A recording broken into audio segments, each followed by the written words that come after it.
կարիքներ կան, սա կարծես թե նախադեպ է լինելու, երբ զինվորական դատախազը պետք է ունի եւ ինչ ակնկալիքներ կան, ինչ պատասխաններ ձեզ կտրվի եւ դրանից հետո ձեր գործողությունները։ Նախ պետք է ընդգծել, որ սա ընդհանրապես հայոց պատմության ամենավերջի ամիսները ապրեցնող ողբերգալի եկեղեցի հերթականը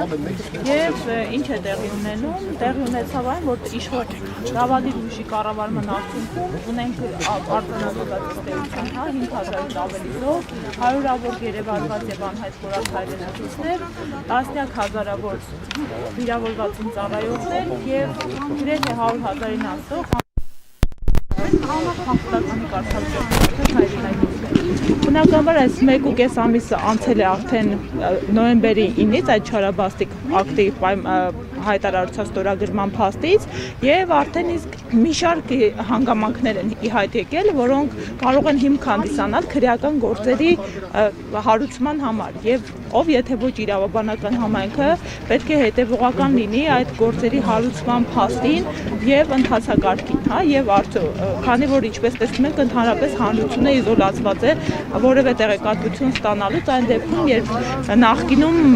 ցանկացած անգամ մանրուք հանդիսացող եւ այսպես կոչված նախկիններին կամ հանրային հնչեղություն մանիպուլյացիա ենթադրող ցանկացած գործի հետ կապված շատ բազմերանք տեսանյութեր էին պատրաստվում եւ հրանցվում։ Հիմա այս պահին ինձ համար որպես առաջնային օրակարգ ես հետեւյալ խնդիր ունեմ, որ նոյեմբերի 9-ին այդ եռակողմ հայտարարությունը ստորագրելով, որն իրենից ակնհայտ հակահայկական դրույթներ էր, կարգավորումներ էր պարունակում եւ որը Նիկոլ Փաշինյանի կողմից փաթաթվեց հայ ազգի վզին, ըստ էության հերթական անգամ Նիկոլ Փաշինյանի կողմից խախտվեց մեր պետության սահմանադրական կարգը։ Ինչու խախտվեց, որովհետեւ այդ փաստաթուղթ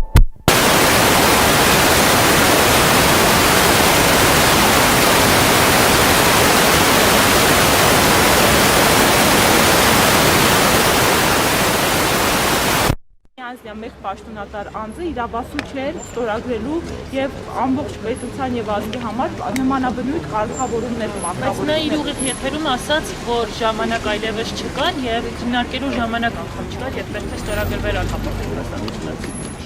Կապ չունենա ինչ ասաց, ես դրան եւս կանդրադառնամ, այդ առիթով եւս մի շարք քրեական գործեր պետք է հարուցվեն, որովհետեւ արդեն ի հայտ են եկել նաեւ փաստեր, որ մինչ նոյեմբերի 9-ը Նիկոլ Փաշինյանին անհամեմատ ավելի լավ պայմաններով պատերազմը դադարեցնելու հնարավորություններ են ընձեռնվել, անգամ Վլադիմիր Պուտինը իր ելույթում տեսաուղղություն հայտնեց, որ դեռևս հոկտեմբերի 20-ին Նիկոլ Փաշինյանին հերթականն պատերազմը դադարեցնելու առաջարկներից մեկը հնարավորություն է տրվել կլինի դադարեցնելու պատերազմը պահպանելով Շուշի։ Այս դա առանձին անդրադառնալիք հարուստ քրեական գործի նյութերի փաստական հանգամանքների արկայության մասին։ Վերաբերում է փաստաթղթի իրավական կարգավիճակին, այն ըստ էության ներպետական օրենսդրության իմաստով առողջի փաստաթուղթ է, որովհետև հատուկ մեր սահմանադրությունը ունի ներդրված հակակշռման եւ զսպման մեխանիզմներ, որովհետեւ կանխում է մեկ անձի կողմից, մեկ պաշտոնատար անձի կողմից նմանաբնույթ իրավիճակը, այսինքն պետք է հստակ կան սահմանադրական մարմիններ ներգրաված այս process-ում։ Նմանաբնույթ պայմանագիր փաստաթուղթ վավերացնելու համար պետք է այն ներկայացվի սահմանադրական դատարան։ Դրական եզրակացություն համակցության համապատասխանության տեսանկյունից ստանալու վերաբերյալ, այնուհետև ազգային ժողով վավերացնելու նպատակով։ Եվ այս պարագայում, քանի որ ունենք այլ ինչ ունենք արդեն, առնվազն պետք է իրավապահ մարմինները հետևողական լինեն եւ մեկուսացնեն այս գերագույն դավաճանին, այս հիմքով, որ խախտվել է հստակ քրեական օրենսդրության իմաստով ունենք հանցագործության հատկանիշներ, սահմանադրական կարգը տապալու վերաբերյալ։ Բացի այդ մի շարք այլ հարցեր կարելի է անդրադառնալ, ես ինձ համար առանձնացրել եմ մի շարք հարցերի շրջանակներ, որոնց հետ կապված կուզեի իրավապահ մարմիններից պատասխան ստանալ։ Օրինակ, արդյոք հարուցված կա քրեական գործ, որն առաջին օրակարգային է եւ առաջնահերթություն ունի անհայտ կորած ծառայողների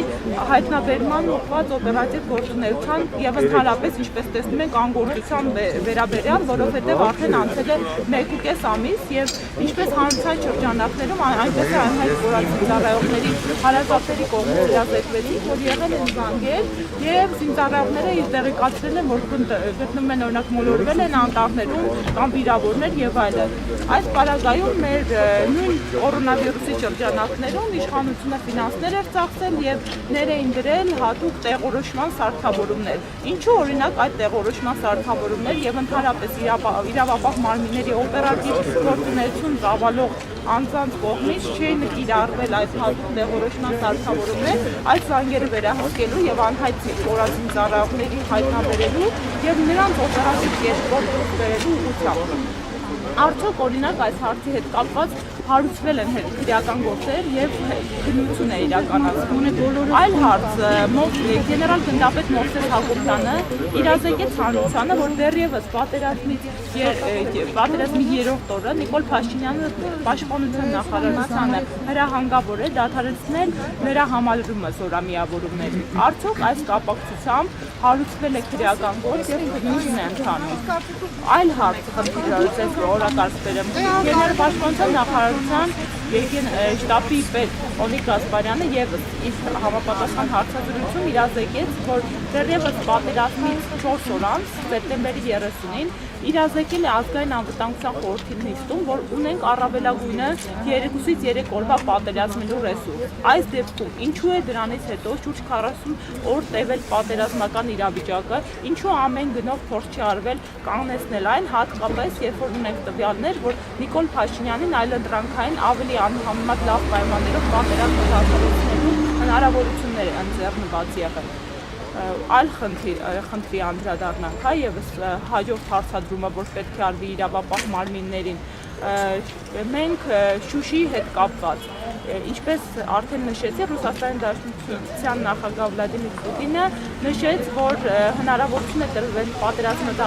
դադարեցնելու եւ Շուշին պահելու պայմանով։ Այս բaragայում ինչու Շուշին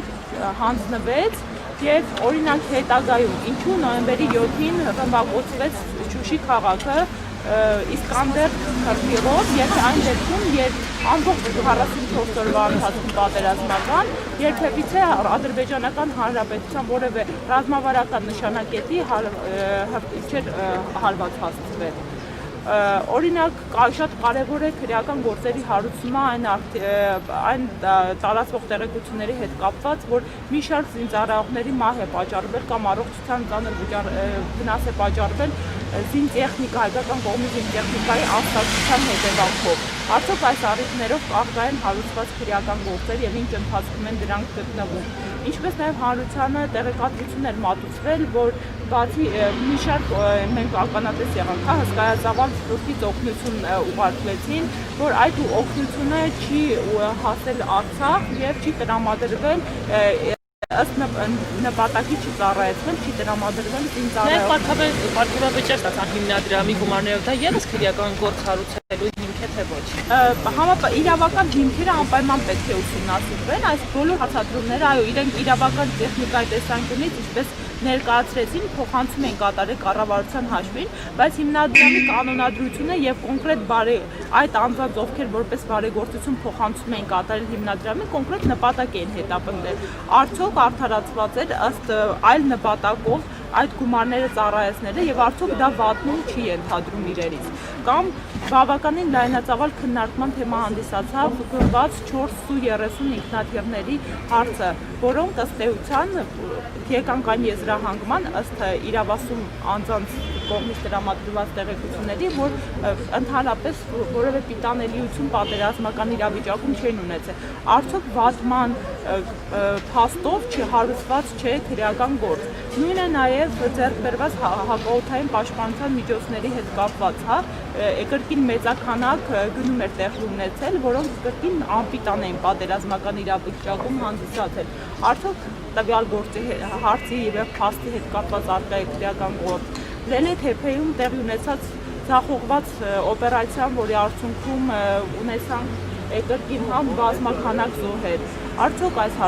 խնդրի հետ կապված հարուցված է քրեական գործ։ Մի խոսքով փաստերը բավականին 1.5 ամսվա համար շատ են, իրավապահ մարմինները պետք է հնարավորինս օպերատիվ գործունեություն արդեն իսկ ծավալած լինեին, որովհետև ոչ միայն, ինչպես արձանագրեցին, ունենք այն ցավալի իրավիճակը, երբ առկա են հազարավոր զոհեր, վիրավորներ, անհայտ կորածներ, գերեվարված անձինք, այլ նաև ունենք այն իրավիճակը, որ շարունակվում է վտանգ կախված լինել մեր գլխին։ Օրինակ, ունենք ընդհանրապես մեր իշխող ուժը անգործության է մատնված բոլոր բնակավարներով եւ զուտի կատար է ասում ադրբեջանական իրանց ճշնամուն է հաջող գործունեության նկատար ասելով։ Օրինակ, ունենք այդ խայտարակ պայմանագիրը, որն ըստ էության կապիտուլյացիոն ակտերից ենթադրում, հայկական կողմը բաճաճ կերպով բոլոր կետերը իրականացրեց, ինչու որևէ կերպ չբանակցեցինք ամեն տարածքը հանձնելուց առաջ գերիների վերադարձման շուրջ եւ ընդհանրապես գերիների առաջին խումբը Հայաստանի Հանրապետություն վերադարձավ պատերազմի դադարեցումից 1.5 ամիս անց, երբ նույն այդ ակտով առանցին կետ է սահմանված, որ երկու կողմերը պարտավորված են ռազմագերիներին վերադարձվել։ Եվ ինչու անմիջապես, առաջի խմբի դեպքում հետ վերադարձվեցին երկու ադրբեջանական մարտահրավերները, որոնք որևէ կերպ ռազմագերի չեն հանդիսանում։ Միջազգային կոնվենցիաների կոնտեքստում ռազմագերիները ռազմական գործունեության ընթացքում անձինք են, որոնք երևարվում են։ Ձեր խոսքում դուք բազմաթիվ փաստական հիմքեր նշեցիք, որոնցով հնարավոր է քրեական գործեր հարուցել։ Ենթադրենք քրեական գործեր է հարուցվում, Նիկոլ Փաշինյանը մեղադրվում է։ Եթե նա վարչապետ է, ինչ հիմքերով է պատժվելու եւ ինչպես է պատժվելու, այսինքն պատասխանատվություն կրելու։ Ես արդեն մի շարք քրեական օրենքով նախատեսված հանցագործի հատկանիշների մասնավորեցի եւ վկայակոչեցի, որ հոդվածներով մասնավորապես նա կարող է դատապարտվել եւ անպայման արդեն ինչպես նշեցի արդեն այդ փաստական հիմքերը գոնե առնվազն սահմանադրական կարգի տապալման հետ կապված եւ ակնհայտ փաստեր են առկա, ինչպես ինքը եւս իրեն արդեն իրավունք է վերապահում, իրեն ասելու թողնություն ընթանա։ Ես կարծում եմ, որ Նիկոլ Փաշինյանը ընդհանրապես արդեն որպես պարտված իշխող ուժ, որը ոչ միայն պարտված է, այլև շատ կասկածելի է, արդյոք նրան մեծ ներդրումը չկա հայկական կողմի այս պարտության եւ ծանր կացության համար, պետք է օր առաջ մեկուսացնի հենց իրավապահ մարմինների կողմից եւ մենք պարտավոր ենք հետեւողական եւ պահանջատեսել, որ իրավապահ մարմինները իրենց գործեն բացառապես օրենքի համապատասխան, գործերը քննեն բազմակողմանի եւ մռի, եւ քանի դեռ Նիկոլ Փաշինյանը իշխանության եւ գործադիր իշխանության ղեկին, ես կարծում եմ դա հնարավոր չէ, որովհետեւ կրկին այս 2.5 տարում բազմիցս ականատես են եղել, թե ինչպես է վերջինս տարբեր կերպով միջամտում եւ հանձնարարականներ տալիս իրավապահ մարմիններին, փորձելով ղեկավարել եւ ուղղորդել նրան։ Տեսանք այս օրերի ընթացքում ստորագրվել է փաստաթուղթը նոյեմբերի 9-ին Վիշտասի գիշերը, սակայն մի քանի օրվա ընթացքում կարծես թե 100-ից 150 նոր ռազմագերիներ Ադրբեջանը, այսպես ասած, կարողացավ հայերից տանել։ Այս դեպքում որևէ իրավական հիմք կա կրկին մեղադրել Նիկոլ Փաշինյանին կամ որևէ պատկան կառույցի, քանի որ կա զինադադար կամ կապիտուլյացիա, բայց ըստ էության կրկին Ադրբեջանը ռազմագերիներ է վերցրել։ Այս պարագայում արդեն իշխանության հետ կապված քրեական գործ հարուցելու եւ մեղադրելու տեսանկյունից պետք է զուտ անգործության հետ կապված ուսումնասիրություններ իրականացվեն, որովհետեւ ինչպես կրկին իրազեկվում են, տվյալ բնակչությունը անտերության է մատնված, տեղական ինքնակառավարման մարմինները ինքնուրույն են փորձում բնակիչների հետ համատեղ ինքնապաշտպանությունը կազմակերպել եւ որի արդյունքում նման հետևանքներ են հանգեցնում, այսինքն Հայաստանի Հանրապետության պաշտպանական բանակը եւ պաշտպանության նախարարությունը համապատասխան գործառույթներ ունեցող եւ պարտականություններ ունեցող իրավասու անձանց հետ համատեղ չեն իրականացնում պատշաճ կերպով իրենց իրավասությունները։ Բացի այդ, այստեղ արդեն խաղապահների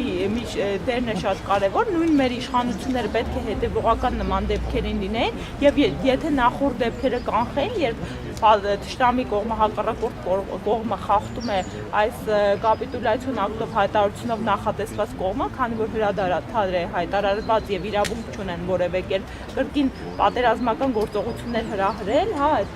գերեվարել մեր հայրենակիցներին խաղաղ բնակչությանը այդ թվում, Այս պարագայում հենց խնդիրը նրանում է կայանում, որ ունենք մի այս պահին երկիրը իշխում է մի ուժ, որը ստորագրել է այդ կապիտուլյացիոն ակտը եւ ապացուցել է, որ Աբիկարը եւ հնարավորություն չունի ապահովել պատշաճ պաշտպանությունը։ Պետք է օր առաջ հեռանա, հնարավորություն տալով ինքնակազմակերպվել հանրությանը եւ համապատասխան կառավարության եւ իրավասու եւ հնարավոր մասնագիտական հմտություններ ունեցող անձանց հետ համատեղ պատշաճ կերպով ապահովել մեր քաղաքբնակչության գոնե, այս ժամանակահատվածում անցումային իրավիճակը, որպեսզի հնարավորություն ունենանք տեսնենք ինչպես ենք կանխում թշնամու հետագա հնարավոր առաջխաղացումը, քանի որ ինչպես տեսնում ենք ընդհանրապես թշնամին միտում չունի հետնահանջ կատարելու եւ ամենակարևոր խնդիրը, ամբողջովին այնքան ապիկար է իշխանությունը, Նիկոլ Փաշինյանը այնքան հանցավոր ինքնավստահություն է դրսևորել, որ որևէ կերպով այդ պայմանը փաստաթղթում արտացոլված չեն երաշխիքներ մեր կողմի համար, անգամ քարտեզագրումը սահմանաբաժան գործընթացները կատարվում է սիրողական մակարդակով Google-ի քարտեզագրումով, այն դեպքում, երբ կա դեմարկացիա եւ դեմիլիտարիզացիա պետք է իրականացնել, ինչի համար օրինակ անգամ մի փոքրիկ բլրակ հանձնելուց համաշխարհային փորձը երբ ուսումնասիրում են, մարդիկ հանձնաժողովներ են ձևավորում, երկարատև տարիներ տևող աշխատանքներ են իրականացնում։ Իսկ այս պահին դա թողնված է ինքնահոսի եւ բնականաբար թշնամին օգտվում է առիթից եւ մետր առ մետր փորձում է տարածքներ, ի օգուտ իրեն շահել։